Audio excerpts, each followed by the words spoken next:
तो हेलो दोस्तों, आपका स्वागत है हमारे चैनल टेस्ट क्लास में।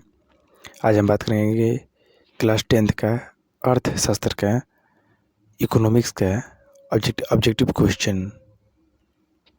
ओके, क्वेश्चनों के ये 15 ऑब्जेक्टिव क्वेश्चन है। तो चलिए स्टार्ट करते हैं। पहला प्रश्न है, भारतीय बैंकिंग प्रणाली किस प्रणाली के शीर्ष पर है? Option number A State Bank of India, option number B Reserve Bank of India, option number C सहकारी bank, option number D Punjab national bank. तो आपका आंसर होगा रिजर्व बैंक ऑफ इंडिया। भारतीय बैंकिंग प्रणाली रिजर्व बैंक ऑफ इंडिया प्रणाली के शीर्ष पर है, जिसे हम आरबीआई भी कहते हैं। प्रश्न नंबर 2 है, व्यावसायिक बैंक का राष्ट्रीयकरण कब किया गया? Option number A 1965, option number B 1969, option number C 1985, option number D 1975। आपका आंसर होगा ऑप्शन नंबर बी, व्यावसायिक बैंकों का राष्ट्रीयकरण 1969 ईस्वी में किया गया। 3 पे है,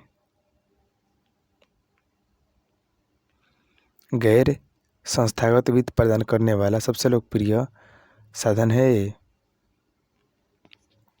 गैर संस्थागत वित्त प्रदान करने वाला सबसे लोकप्रिय साधन है। ऑप्शन नंबर ए महाजन, ऑप्शन नंबर बी देसी बैंकर, ऑप्शन नंबर सी व्यापारी, ऑप्शन नंबर डी सहकारी बैंक। तो आपका आंसर होगा ऑप्शन नंबर ए महाजन। गैर संस्थागत वित्त प्रदान करने वाला सबसे लोकप्रिय साधन, उसका नाम है महाजन। 4 पे है, मुद्रा की आवश्यकता पूरा करने में ज़रूरत होती है। मुद्रा की आवश्यकताओं को पूरा करने में ज़रूरत होती है। ऑप्शन नंबर ए कागज़ों की, ऑप्शन नंबर बी साख अथवा ऋण की, ऑप्शन नंबर सी व्यापारी, ऑप्शन नंबर डी संसाधन। आपका आंसर होगा ऑप्शन नंबर बी साख अथवा ऋण की मुद्रा की आवश्यकता को पूरा करने में ज़रूरत होती है, साख अथवा ऋण की। 5 पे, इनमें कौन संस्थागत वित्तीय संस्थान है? इनमें कौन संस्थागत वित्तीय संस्था है? ऑप्शन नंबर ए महाजन, ऑप्शन नंबर बी सहकारी बैंक, ऑप्शन नंबर सी व्यापारी, ऑप्शन नंबर डी इनमें कोई नहीं। आपका आंसर होगा ऑप्शन नंबर बी सहकारी बैंक। इनमें कौन संस्थागत वित्तीय संस्थान नहीं है? सहकारी बैंक नहीं है। 6 पे, इनमें से कौन सा संस्थागत वित्त का साधन है? ऑप्शन नंबर ए सेठ साहूकार, ऑप्शन नंबर बी रिश्तेदार, ऑप्शन नंबर सी व्यावसायिक बैंक, ऑप्शन नंबर डी इनमें से कोई नहीं। इनमें से कौन सा संस्थागत वित्त का संसाधन है? इसका आंसर होगा ऑप्शन नंबर सी व्यावसायिक बैंक जो है संस्थागत वित्त का साधन है। प्रश्न नंबर 7 की तरफ चलते हैं। निम्न में से कौन सा संस्थान भारत में मुद्रा जारी करने के लिए अधिकृत है? Option number A Reserve Bank of India, option number B State Bank of India, option number C ग्रामीण bank, option number D bank of Baroda. आपका आंसर होगा ऑप्शन नंबर ए, यानी कि भारत में मुद्रा जारी करने के लिए रिजर्व बैंक ऑफ इंडिया अधिकृत है। इसे हम आरबीआई भी कहते हैं। 8 पे, नाबार्ड की स्थापना कब हुई? ऑप्शन नंबर ए 12 जुलाई 1982, ऑप्शन नंबर बी 12 जुलाई 1987, ऑप्शन नंबर सी 20 जुलाई 1982, ऑप्शन नंबर डी 15 जुलाई 1980। तो आपका आंसर होगा ऑप्शन नंबर ए, यानी कि 12 जुलाई 1982 को नाबार्ड की स्थापना होती है। 9 पे है, प्राथमिक कृषि साख समितियां कृषकों को कौन सा ऋण प्रदान करती है? प्राथमिक कृषि साख समितियां कृषकों को कौन सा ऋण प्रदान करती है? ऑप्शन नंबर ए दीर्घकालीन, ऑप्शन नंबर बी अल्पकालीन, option number C A B दोनों, ऑप्शन नंबर डी इनमें सभी।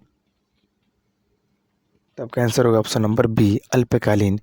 प्राथमिक कृषि साख समितियों कृषकों को अल्पकालीन ऋण प्रदान करती है। 10 पे दीर्घकालीन ऋण प्रदान करने वाली संस्था कौन सी है? ऑप्शन नंबर ए कृषक महाजन, ऑप्शन नंबर बी भूमि विकास बैंक, ऑप्शन नंबर सी प्राथमिक कृषि साख समिति, ऑप्शन नंबर डी इनमें सभी। तो इसका आंसर होगा ऑप्शन नंबर बी भूमि विकास बैंक दीर्घकालीन ऋण प्रदान करने वाली संस्था है। 11 पे सहकारिता प्रांतीय सरकारों का हस्तांतरित विषय कब बनी? ऑप्शन नंबर ए 1929 ईस्वी, ऑप्शन नंबर बी 1919 ईस्वी, ऑप्शन नंबर सी 1920 ईस्वी, ऑप्शन नंबर डी 1940 ईस्वी। तब आंसर होगा ऑप्शन नंबर बी 1919 ईस्वी में सहकारिता प्रांतीय सरकारों का हस्तांतरित विषय बनी 1919 ईस्वी में। 12 पे है रोजगार एक सेवा एक दूसरे के हैं। रोजगार एक सेवा एक दूसरे के हैं। ऑप्शन नंबर ए परस्पर, ऑप्शन नंबर बी उल्टा, ऑप्शन नंबर सी सीधा, ऑप्शन नंबर डी विरोधी। तब का आंसर होगा ऑप्शन नंबर ए परस्पर। रोजगार एक सेवा एक दूसरे के परस्पर हैं। 13 पे है रोजगार का क्षेत्र नहीं है। ऑप्शन नंबर ए उद्योग, ऑप्शन नंबर बी कृषि, ऑप्शन नंबर सी सेवा, ऑप्शन नंबर डी जमीन। तो उत्तर होगा डी जमीन जो है रोजगार का क्षेत्र नहीं है। 14 पे है जवाहर रोजगार योजना कब लागू हुई? ऑप्शन नंबर ए 1928 ईस्वी में, ऑप्शन नंबर बी 1990 ईस्वी में, ऑप्शन नंबर सी 1940 ईस्वी में, ऑप्शन नंबर डी 1989 ईस्वी में। तो आपका आंसर होगा ऑप्शन नंबर डी 1989 ईस्वी यानी कि 1989 ईस्वी में जवाहर रोजगार योजना लागू की गई। 15 पे भारत में सेवा क्षेत्र को सामान्यतः कितने भागों में बांटा जा सकता है? भारत में सेवा क्षेत्र को सामान्यतः कितने भागों में बांटा जा सकता है? Option number A 3, option number B 9, option number C 5, option number D 2। तो आपका आंसर होगा ऑप्शन नंबर 2।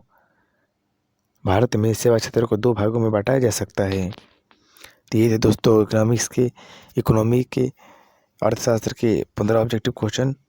वीडियो पर लाइक कमेंट करके जरूर बताइएगा।